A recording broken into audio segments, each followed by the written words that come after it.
عذاب القبر للمسلم العاصي مش دائم، بيكون على قد ذنوبه وبعدها ينتهي برحمة ربنا، بعكس غير المؤمنين اللي عذابهم مستمر، بيستمر طول حياتهم البرزخية وما بيخلص لحد ما تبدأ أهوال يوم القيامة. من رحمة ربنا بأمة سيدنا محمد صلى الله عليه وسلم إن في حاجات بسيطة بترد عذاب القبر أو بتقلل مدته. أولها المداومة على سورة الملك كل ليلة الهان، ومنها التوبة والحسنات الماحيات للذنوب، الصدقة، الدعاء، والعمل الصالح اللي أهل الميت بيعملوه ليه بعد وفاته.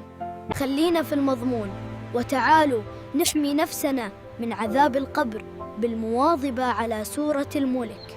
كل ليلة 30 آية، بس مش هتاخد منك 5 دقايق، ومع الوقت هتحس إنك بتحفظها، وممكن بعد شهر واحد تبدأ تقراها من غير ما تحتاج تفتح المصحف.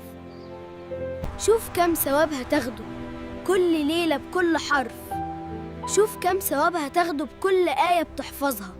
قال رسول الله صلى الله عليه وسلم: سورة من القرآن 30 آية شفعت لرجل حتى غفير له، وهي تبارك الذي بيده الملك. وفي حديث آخر: هي المانعة، هي المنجية، تنجيه من عذاب القبر. خليها على صفحتك، شوف كم ثواب هتاخده لما تشجع غيرك عليها.